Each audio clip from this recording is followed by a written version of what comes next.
been really impacted by listening to an interview with a gospel singer from East Africa, from Eritrea.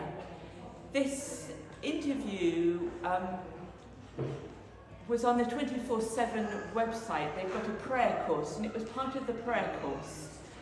So this lady, probably in her late 30s, was imprisoned in Eritrea because of her faith. So she was imprisoned in a shipping container. You can imagine a shipping container will get boiling hot in the heat of the day and then freezing cold in the evening. So a terrible place to be imprisoned. Now there was another person who was also a believer who was imprisoned, and he managed to smuggle in a Bible, somehow smuggled in washing powder. And so this Bible was divided up so that a number of different believers who were imprisoned could each have a portion of the Bible to read. And this lady said that hearing God speak through the Bible was her daily food when she was imprisoned. At the end of the interview, she made an amazing statement. She said, "For me, Christianity is not difficult as long as we can hear God." Now, if I had said that, you'd think, Lorna's had an easy life, that's why she's saying being a Christian is easy. But this is a lady who was imprisoned for 32 months and tortured because of her faith while in prison, saying, "For me, Christianity is not difficult as long as we can hear God." So this has really inspired and challenged me and made me think about how I can hear God better. And so what I'm going to do today is we're going to start with 2 Bible stories thinking about how we hear God, and then we're going to move on and think about how we respond. So the first Bible story that we're going to hear is from Luke 10, starting at verse 38. As Jesus and his disciples were on their way, he came to a village where a woman named Martha opened her home to him. She had a sister called Mary who sat at the Lord's feet listening to what he said. But Martha was distracted by all the preparations that had to be made. She came to him and asked, "Lord, don't you care that my sister has left me to do all the work by myself? Tell her to help me." "Martha, Martha," the Lord answered, "you are worried and upset about many things, but few things are needed, or indeed only one. Mary has chosen what is better, and it will not be taken away from her." As some of you know, I was a finals examiner at the university in chemistry this year. When you're a finals examiner, it's a lot of work, but it means that kind of almost for the whole of the academic year, you know what's in the exam papers because we set them very early on. And so when you're teaching, there are times that you know that you're saying something that is very relevant to the students. Of course, you can't tell them that, but you know you really need to listen. And so you try to make conditions when the students are more likely to listen at those moments. But there's a difference between hearing and listening. You're all hearing me now. Some of you are probably listening, you're engaging, you're trying to understand what I'm saying. Other of you are probably thinking about what you're going to cook for lunch. You know, listening happens, it's just a noise we hear. Sorry, hearing happens, it's just a noise we hear, but listening is when we choose to try to understand what's being said.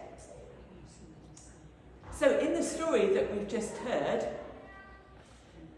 probably Martha and Mary were both in the same room. Jesus was sitting in one part of the room talking. Martha was probably doing some cooking, sorting out the table, getting the meal ready. Both of them were hearing the noise, but Mary was sitting and listening. So she was choosing to take in, to try and understand and pay attention to what Jesus was saying. And so my first very obvious observation is if we want to hear God speaking as we're reading the Bible, we need to, with our spirits, listen. So we're probably not going to hear him actually saying a word out loud. We could do, but mostly he's going to be speaking to our spirits. So when we approach the Bible, we're not reading a textbook, we're not reading an instruction manual, we're reading a living word, and through that God will be speaking to us if we're actually listening. So that's the first observation. To hear God, we need to listen. Let's look at the second story now. So the second story is from Exodus chapter 3. Familiar story, I think, to many of us. Starting at verse 1. Now Moses was tending the flock of Jethro, his father-in-law, the priest of Midian, and he led the flock to the far side of the wilderness and came to Horeb, the mountain of God. There the angel of the Lord appeared to him in flames of fire from within the bush. Moses saw that though the bush was on fire, it did not burn up. So Moses thought, I will go over and see this strange sight, why the bush does not burn up. When the Lord saw that he had gone over to look, God called to him from within the bush, Moses, Moses. And Moses said, Here am I. Do not come any closer, God said. Take off your sandals, for this place where you're standing is holy ground. Then he said, I am the God of your father, the God of Abraham, the God of Isaac, and the God of Jacob. At this, Moses hid his face because he was afraid to look at God. So, Moses was looking after the sheep, and then he saw this bush that was on fire, and it was strange because it was burning, but it didn't burn up. It got Moses' attention, and he walked over to have a look at the bush. And when the Lord saw that Moses was looking at the bush, that he had his attention, that was when he chose to speak. So God waited until he had Moses' attention. When I read this story, I start to think, what would have happened if Moses had been too focused on his own stuff, thinking too much about his own progress, busy in his mind with his own agenda?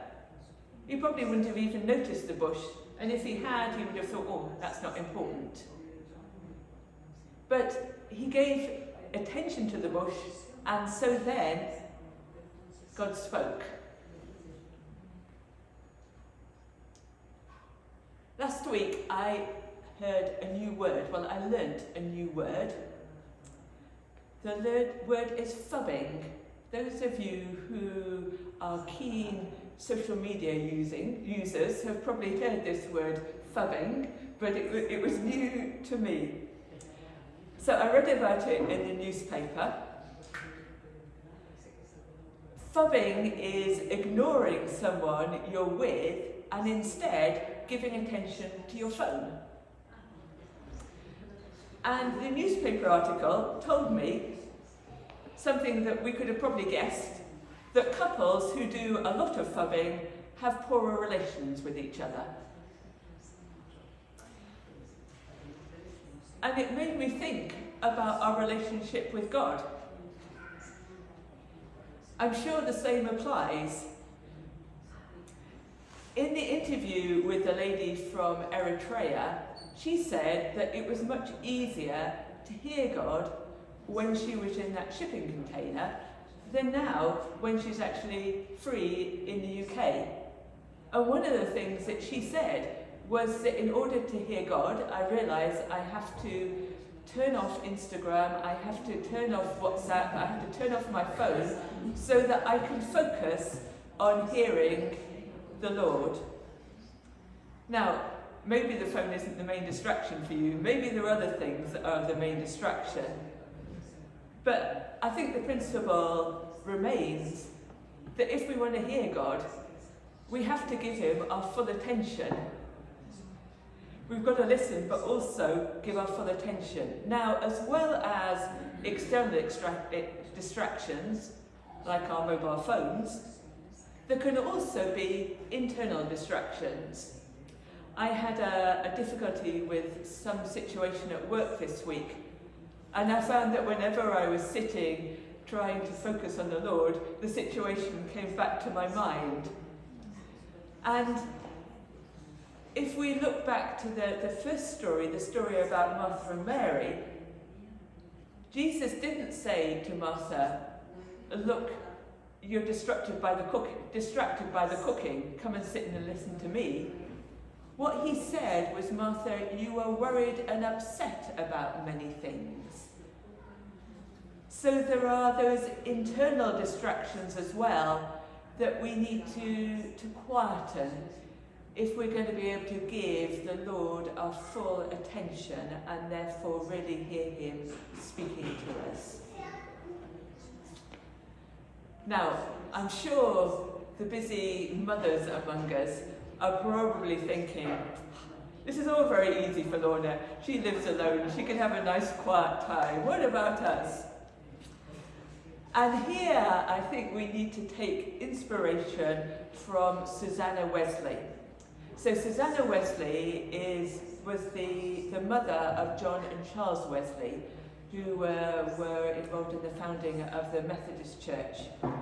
And she had 10 children at home, and she educated them at home. Her husband was often away because they had financial problems. He had to go and sort things out. She was often having prayer meetings, the people from the church coming to the house. So how on earth did she manage to make quiet time to give her attention to the Lord and listen to him? What she used to do was she would put her apron over her head and make, like it was a big apron, it would make a tent. And when she was in that tent, that was her prayer time. And everyone else in the family knew that unless the house was burning down, you didn't disturb your mum then, because that was her prayer time. So I would suggest that even busy mums should try and be inspired and think about how they can make time to give God their attention and really focus on him. So we've thought a bit about how important it is to hear God and how we might maximise our possibilities to hear God. I want to think now about maybe how we respond. And I'm wondering what questions you have in your minds at the moment where you're seeking guidance when you're looking at the Bible. Maybe you've got issues to do with family, maybe there are things to do with work, maybe there are things to do with relationships, perhaps thinking about future plans. We've got people heading off to university. You know, there are lots of things that you might be thinking about. If we look at Psalm 119, verse 105, here it says, your word is a lamp for my feet and a light on my path. So I think this is very important about what God's telling us his word is. His word is a light for the path. It's not a spotlight on the destination. You know, when we're praying to ask God for guidance, what we would like is we would like a spotlight on the destination. We think, okay, that's where I'm heading, this is what I've got to do, and then we will go off and get on with it. But that's not the way God works. God is much more interested in our relationship with him than on us getting to the destination. And so he shows us the path to walk. And as we walk each step, he shows us the next step, so we eventually get to the destination. And so I think this is a really important principle when we're seeking guidance from God, that we need to act on the little that he's shown us rather than waiting for the big picture. As some of you know, I went to Macedonia on a mission trip earlier this year. I went with a group of students, and we went to support the work of a couple who have an Institute of Faith and Culture in Macedonia. And one of the things that this institute has is a coffee shop.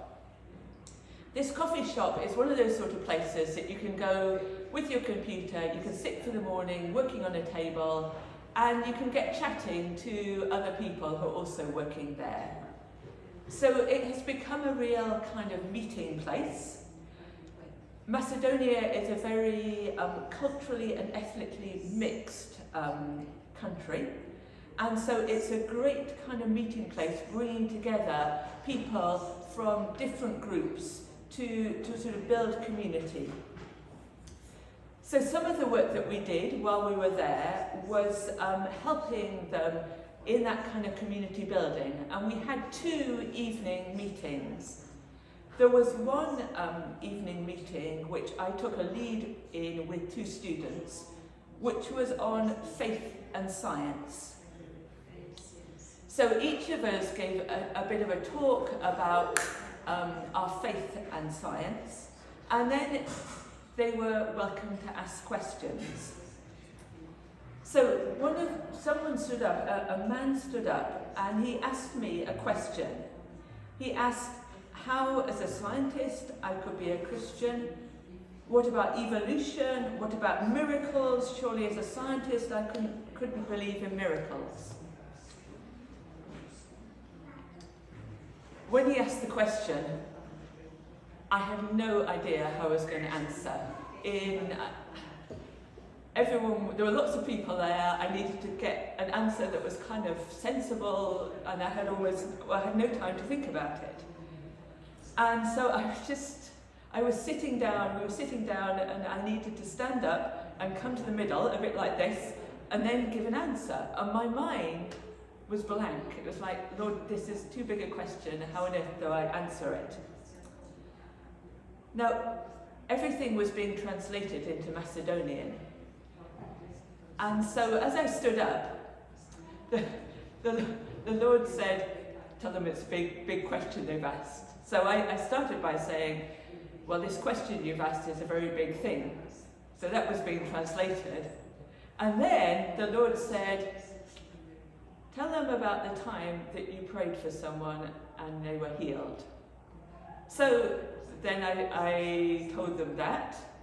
And then I thought, well, I don't know where we go from here.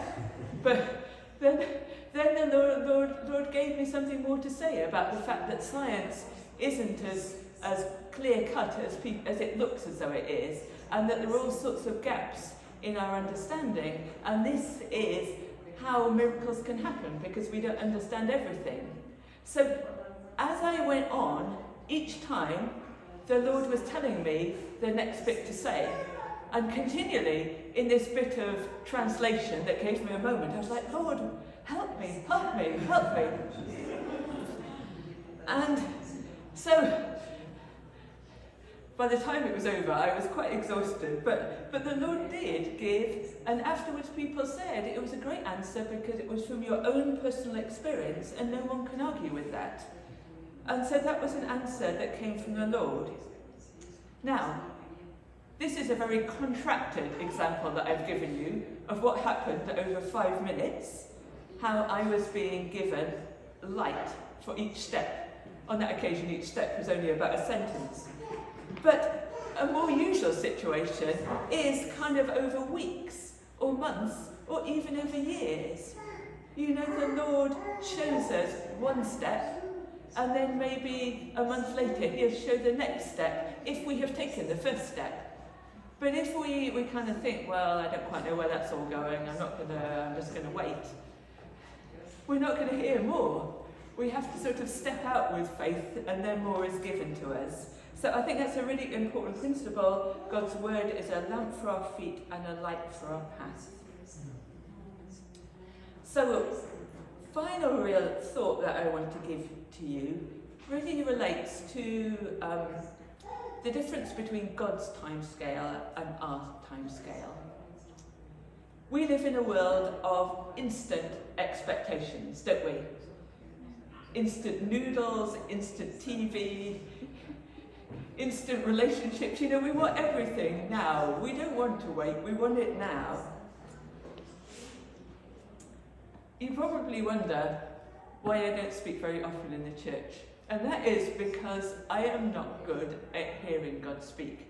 I'm speaking to myself with this message. And so it takes me a long time to be sure that I've heard God and I've got the message to share with you. I have to wait, I have to seek the Lord, and I have to persevere. And I think that is the other thing which is really important when we are asking God, when seeking God for guidance about situations.